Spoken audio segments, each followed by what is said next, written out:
안녕하십니까? 아메이 사업하는 서혜경입니다.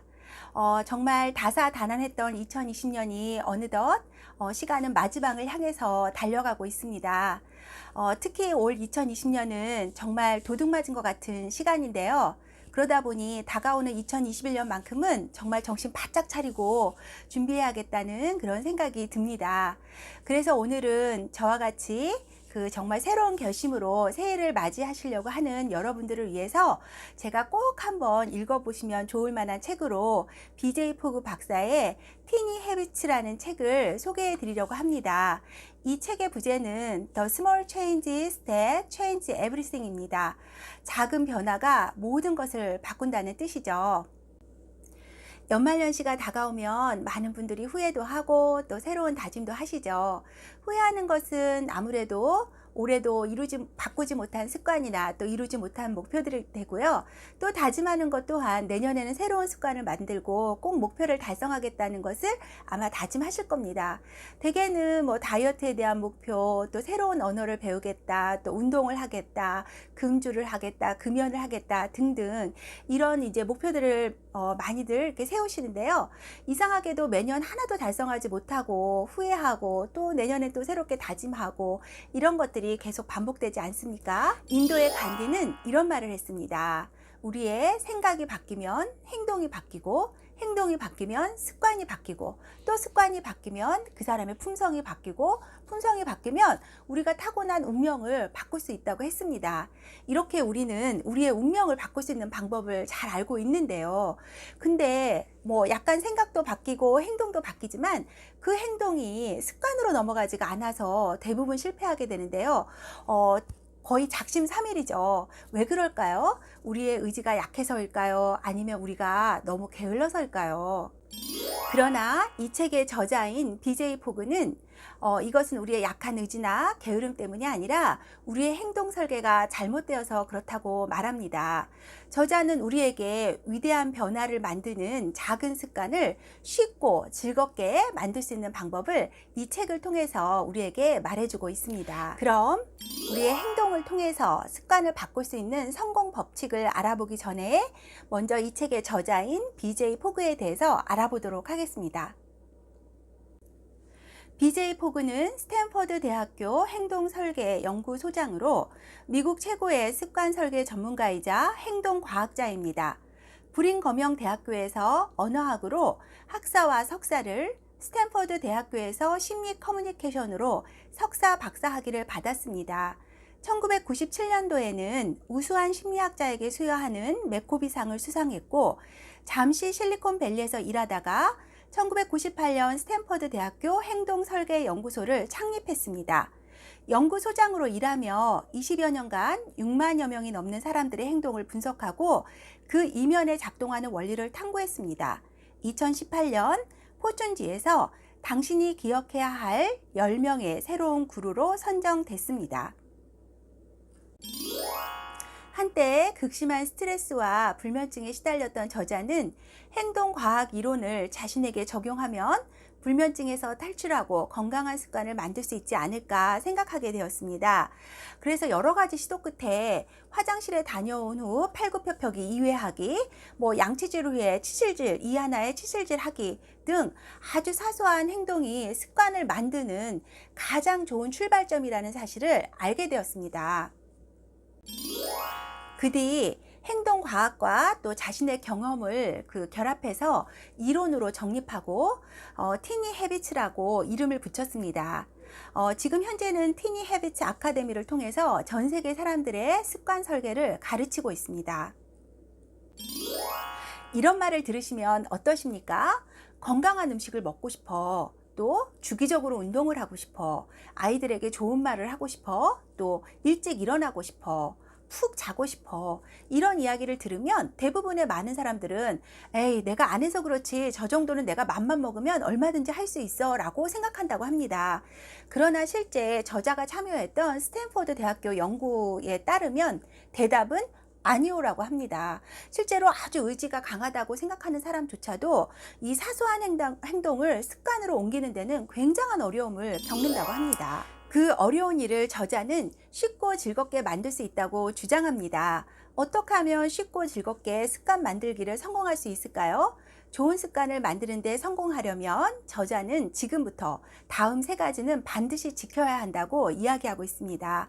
첫 번째는 내 탓하기를 멈추어라. 그동안 내 의지가 약해서 내가 게을러서 등등등 자기 탓을 했다면 지금부터는 딱 멈추어야 한다고 이야기합니다. 자기 탓하는 거를 딱 멈추고요. 두 번째는 자기가 원하는 행동을 최대한 잘게 쪼개야 한다고 이야기합니다. 세 번째는 실수는 새로운 발견입니다. 그 실수를 딛고 그걸 발판으로 해서 우리는 앞으로 나아가야 된다. 그렇게 저자는 이야기하고 있습니다. 자, 그럼 위대한 변화를 만드는 습관 바꾸기를 지금부터 시작해 보도록 하겠습니다. 습관이란 반복적인 행동이 습관이 되는데요. 인간 행동의 원리는 모두 같습니다.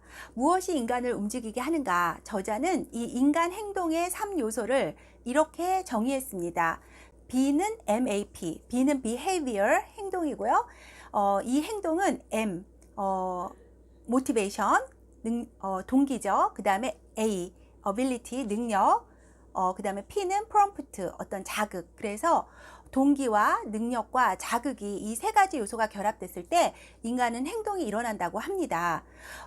이 세 가지 요소에 대해서 하나씩 잠깐 설명을 드리면, 동기라는 거는 어떤 행동을 하고자 하는 욕구를 의미하는 거고요. 그 다음에 능력은 그 행동을 할 수 있는 잠재력, 그 다음에 자극은 그 행동을 하라는 신호를 의미합니다. 이 공식은 그래프로 표현할 수 있는데 이것을 포그 행동 모형이라고 합니다. 이 그래프를 보면 빨간색 행동 곡선 아래에 점이 있으면 습관으로 연결하기에 실패할 수밖에 없는 실패 영역이고, 빨간색 행동 곡선 위에 점이 위치하면 행동이 습관이 될 수 있는 성공 영역입니다.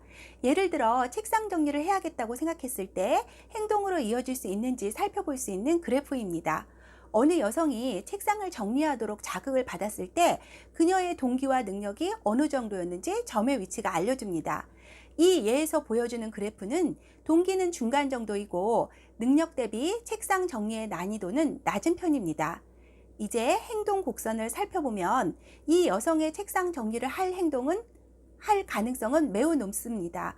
왜냐하면 행동 곡선 위에 점이 놓여 있기 때문입니다.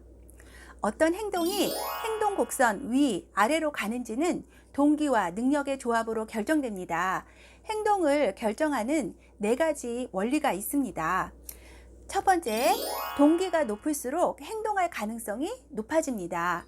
예를 들어 자식이 물에 빠지면 부모는 수영을 할 수 있는 능력이 없어도 자식을 보호하려는 동기가 워낙 높아서 물속으로 뛰어들어갈 행동을 할 가능성이 굉장히 높습니다.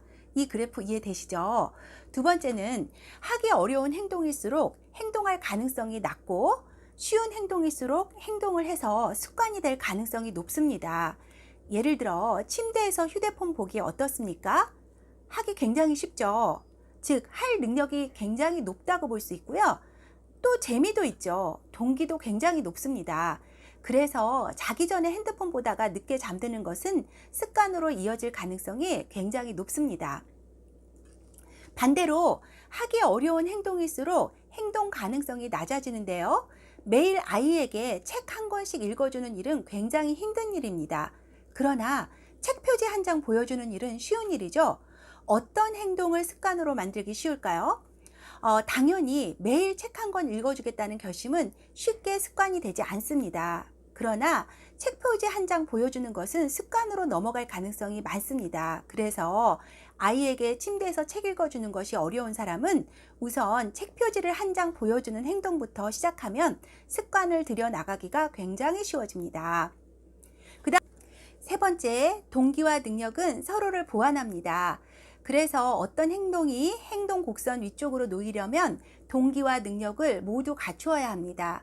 이때 동기와 능력은 한 팀처럼 공조해서 하나가 약하면 다른 하나가 강해야 행동 곡선 위로 올라갈 수 있습니다. 즉, 동기와 능력은 서로 보완 관계입니다. 동기가 약하면 능력이 높던가, 능력이 낮으면 동기라도 높아야 행동을 할 수가 있습니다. 동기와 능력이 같이 높으면 당연히 행동하기가 더 쉬워지겠죠. 네 번째, 행동은 반복할수록 쉬워집니다. 그런데 이 행동은 자극 없이는 행동이 일어나지 않습니다. 동기와 능력은 어느 정도 연속 변수입니다. 그러나 자극은 금방 끊기는 전화벨과 같습니다. 왔다가 금방 사라집니다. 그래서 전화벨이 울릴 때 제때 받지 않으면 전화를 받지 못하는 것처럼 자극이 올 때 바로 행동하지 않으면 행동을 연속적으로 할 수가 없습니다. 그래서 원하지 않는 행동을 멈출 수 있는 가장 좋은 방법은 자극을 없애는 것입니다. 예를 들어 휴대전화를 너무 과다하게 사용하여 수면 시간까지 부족해지는 나쁜 습관을 가진 여성이 잠들기 전에 핸드폰을 보는 습관을 어떻게 고쳤을까요?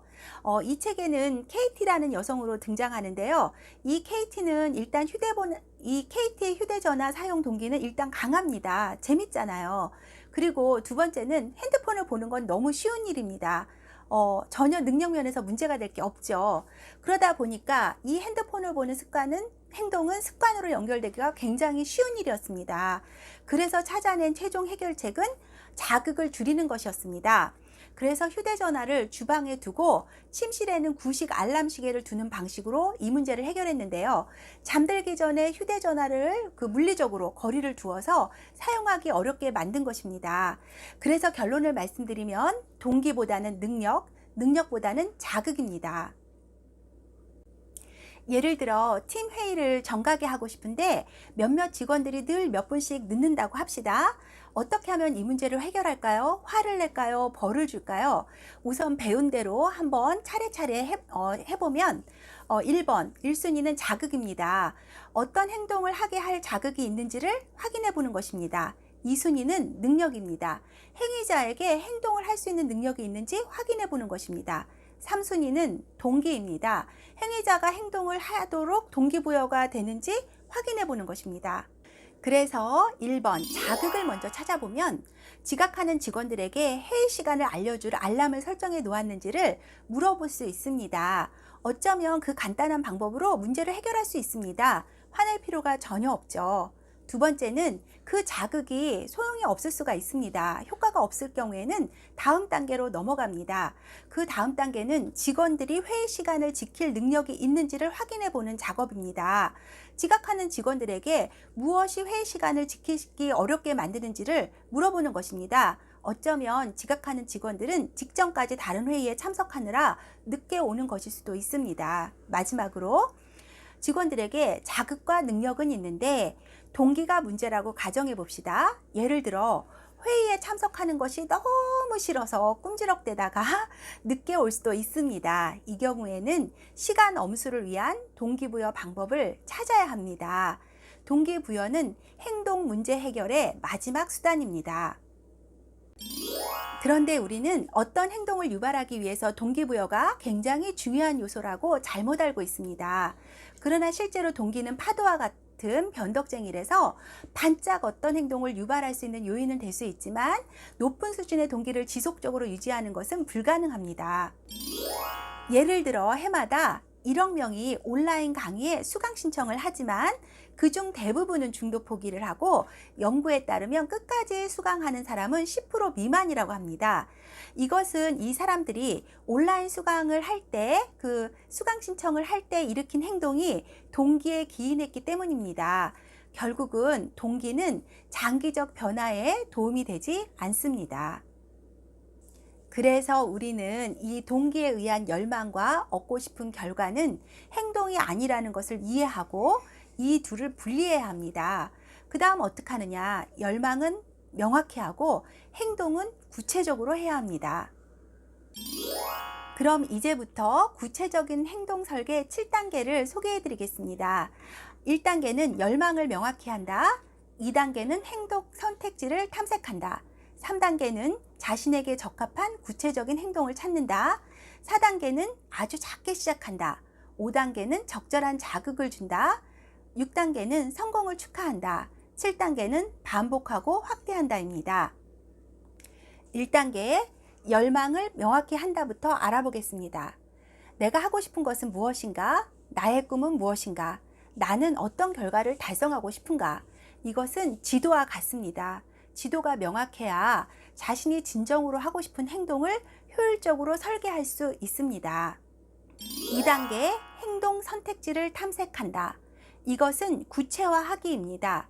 내가 이루고 싶은 열망, 즉 간절한 꿈을 하나 고른 다음 그것이 만약에 다이어트라고 한다면 그 다이어트를 달성하는 데 필요한 도움이 되는 구체적인 행동들을 탐색하는 것입니다. 선택지를 탐색하는 과정일 뿐이니 행동을 많이 열거할수록 좋습니다. 하고 싶은 행동을 생각해낼 때마다 좋아, 또 뭐가 있을까라고 자문하면서 계속 빈칸을 채우도록 노력해야 합니다. 그러다 보면 별난 행동부터 논리적이고 놀라운 행동까지 다양한 행동군을 발견하게 됩니다. 3단계 자신에게 적합한 행동을 찾는다. 행동 설계에서 자신에게 가장 적합한 행동을 황금 행동이라고 합니다. 이 황금 행동은 3가지 조건을 충족해야 합니다. 첫 번째, 열망을 실현하는데 효과적인 행동이어야 하고, 2번째, 하고 싶은 행동, 동기가 있어야 되고, 3번째, 할 수 있는 행동, 능력이 있어야 합니다. 황금 행동을 찾는 좋은 방법은 바로 포커스 맵을 그리는 것입니다. 포커스 맵은 앞서 탐색한 행동군을 영향력과 실행 가능성 두 기준으로 재배치하는 방법입니다. 포커스 맵 그리는 법은 1단계 영향력, 행동의 실행 가능성 또는 현실 가능성은 고려하지 않은 상태로 행동 카드를 보며 다이어트를 하는데 이 행동이 얼마나 효과가 있는가만을 자문해 봅니다. 2단계는 실행 가능성, 실행 가능성에만 초점을 맞춰 실행 가능성 척도에 따라 좌우로 옮겨 배치합니다. 대다수 행동은 실행 가능성을 간단히 판단할 수 있습니다. 그러나 바로 판단되지 않는 행동이 있다면 이렇게 질문해 보라고 합니다. 나는 이 행동을 하고 싶은가? 즉 동기를 질문해 보는 것입니다. 포커스 맵의 목적은 하고 싶고 동시에 열망을 달성하는 데 효과적이면서도 하기 쉬운 행동을 찾아 연결하는 데 있습니다. 여러분만의 황금 행동을 꼭 찾아내시길 바랍니다.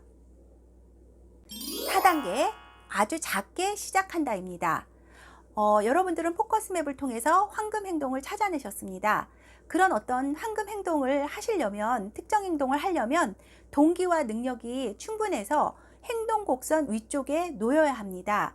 그러나 동기는 신뢰할 수 없지만 능력은 신뢰할 수 있습니다.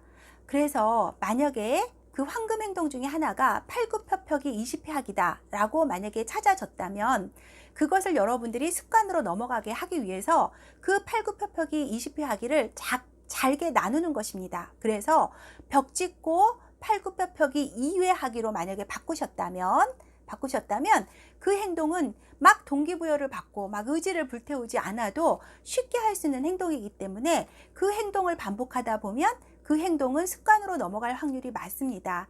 이렇게 동기에 의존하지 않고 행동할 수 있게 만드는 것이 습관 기르기의 비결입니다. 매일 5km 걷는 습관을 들이고 싶다면 무엇부터 해야 될까요? 정답은 신발 신기입니다. 이렇게 워킹화 신기는 인식부터 바꿔놓을 수 있습니다. 워킹화 신기가 습관이 되면 이제 걷는 것은 그렇게 어렵게 느껴지지 않을 수도 있습니다. 이렇게 4단계는 나의 황금 행동을 찾아내 아주 작게 시작하는 것이 포인트입니다. 5단계 적절한 자극을 준다입니다. 자극은 당장 행동하라는 신호입니다. 앞서 말씀드린 대로 어떤 행동도 자극 없이는 일어나지 않습니다. 자극에는 상황 자극과 행위 자극이 있는데요. 상황 자극은 예를 들면 포스트잇이라든가 알람, 전화벨 소리 같은 외부의 자극을 의미합니다. 그런데 저자는 이 상황 자극보다 그 행위 자극을 굉장히 중요하게 여기는데요. 이 행위 자극이라는 것은 무엇이냐면 내가 일상적으로 하고 있는 어떤 행동에 내가 앞으로 그 새롭게 기르고 싶은 습관을 연결하는 것입니다. 이것을 행위 자극이라고 하는데 저자는 이 행위 자극이 굉장히 유용하다고 해서 앵커라는 별칭으로 이 행위 자극을 부르고 있습니다. 앵커라는 말은 배의 닷을 의미하는 거죠. 이 닷은 배를 붙들어매는 강력한 도구이자 힘입니다. 저는 개인적으로 이 앵커의 개념이 이 책에서 가장 중요한 부분이라고 생각을 하게 됐습니다. 저자는 우리가 익히고 싶은 습관이 있다면 일상의 자극이나 알림 역할을 할 수 있는 앵커를 찾아야 한다고 말하는데요. 예를 들면 나는 변기물을 내린 후 팔굽혀펴기 2회를 할 것이다. 또는 나는 양치질을 한 후 이 하나를 치실질 할 것이다. 또는 나는 아이를 유치원에 데려다 준 후 차를 갓길에 세우고 그날 해야 할 가장 중요한 일을 포스트잇에 적을 것이다 등, 이런 식으로 내가 일상적으로 평상시 하던 어떤 행동 바로 뒤에 내가 새롭게 습관을 들이고 싶은 어떤 행위, 작은 행위를 연결시켜서 이 행동을 하면 이 행동을 자동으로 할 수 있게끔 연결하는 것, 이것이 습관을 들이는데 굉장히 중요한 행위 자극이라고 저자는 이야기하고 있습니다. 다음은 시간대별로 정리한 일반적인 앵커의 사례입니다.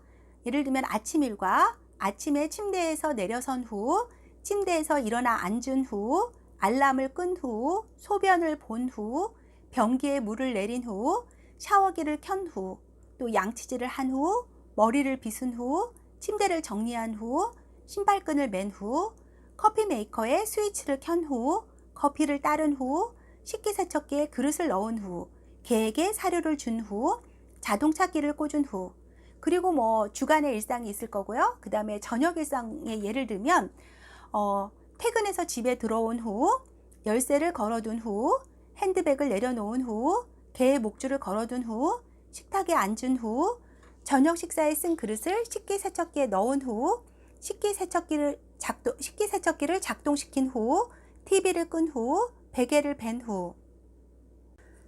그래서 이렇게 할 수 있겠죠. 아침에 침대에서 일어난 후 나는 오늘 멋진 하루가 될 거야를 3번 외친다. 또는 시계에 알람을 끈 후 나는 발가락 운동을 한다. 그 다음에 커피 메이커에 스위치를 올려놓은 후 그 사이에 나는 스쿼트를 3번 한다.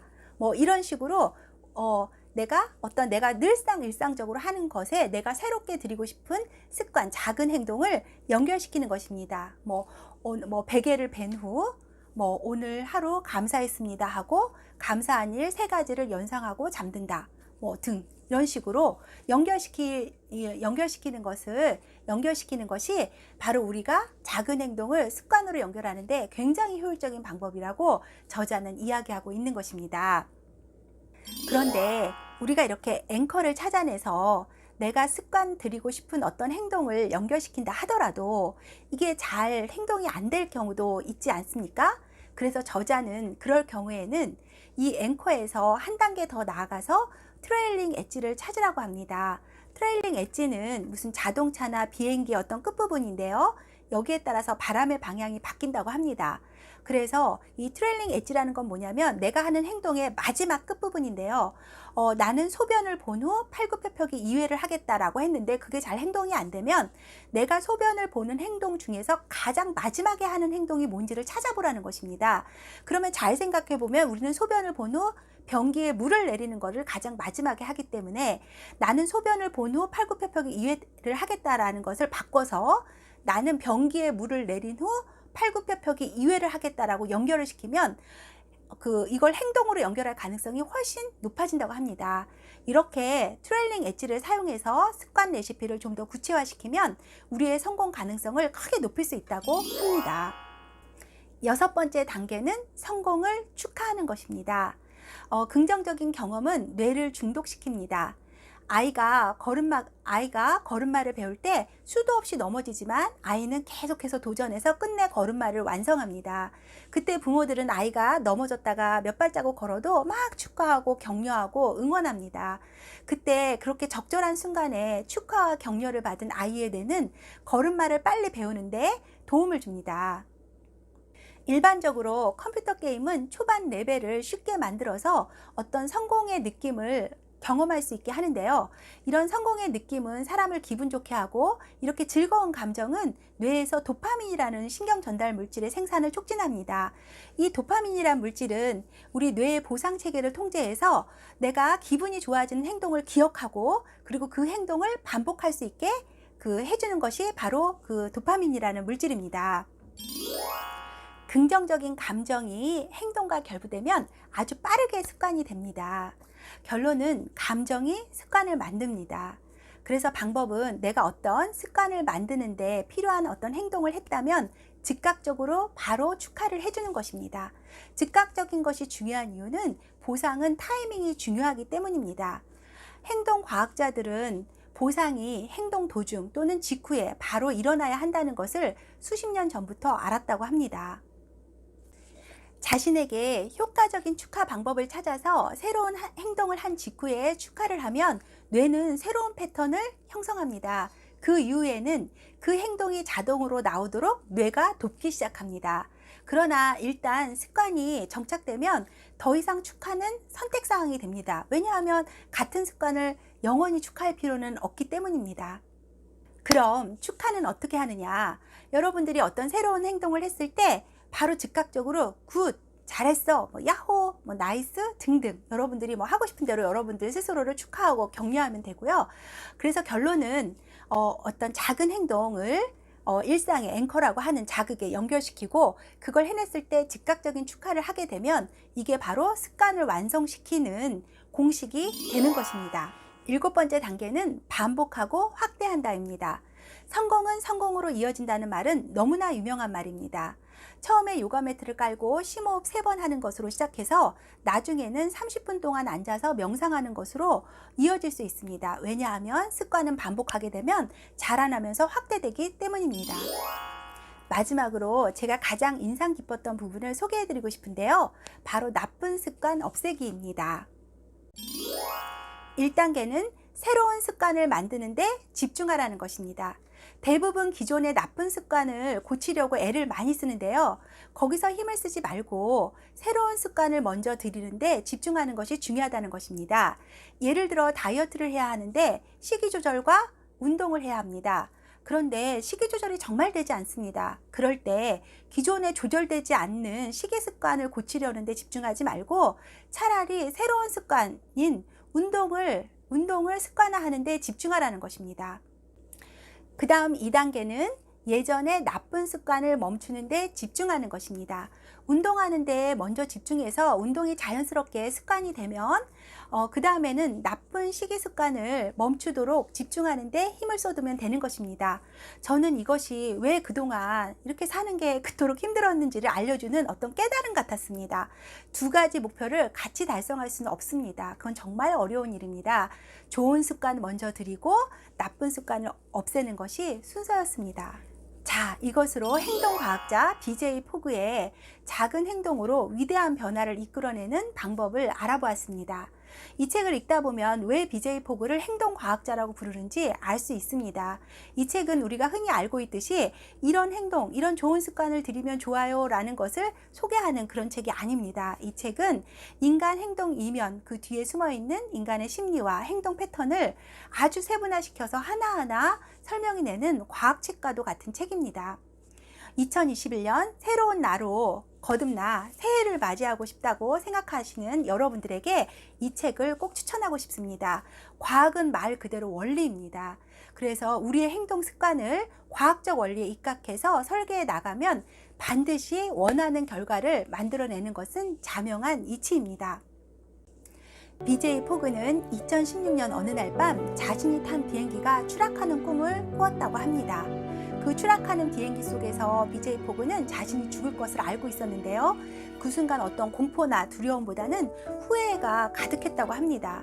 그것은 바로 어떤 행동 변화에 관한 진실을 설명할 의무를 자신이 다하지 못했다라는 생각 때문이었는데 수많은 사람들을 더 건강하게 하고 더 행복하게 하는데 자신이 실패했다라는 생각이 들었답니다. 꿈에서 깨어난 후 BJ 포그는 그 꿈의 의미를 곧 알아챘는데요. 그것은 바로 자신이 그동안 연구한 인간 행동에 관한 어떤 과학적인 통찰을 세상에 널리 알려야 한다는 것이었다고 합니다. 이 책은 그 각성으로 인해서 나온 책입니다. 이 책은 한번 가볍게 읽지 마시고 자신의 삶을 이 책에 녹여내서 이 안에서 시키는 대로 연습하신다면 우리는 분명 더 건강해지고 더 행복해지고 더 부유해지고 더 지혜로워지고 더 영향력 있는 사람으로 성장하리라고 확신합니다. 저도 2021년 더 성장하는 리더로 찾아뵙겠습니다. 장시간 시청해 주셔서 감사합니다.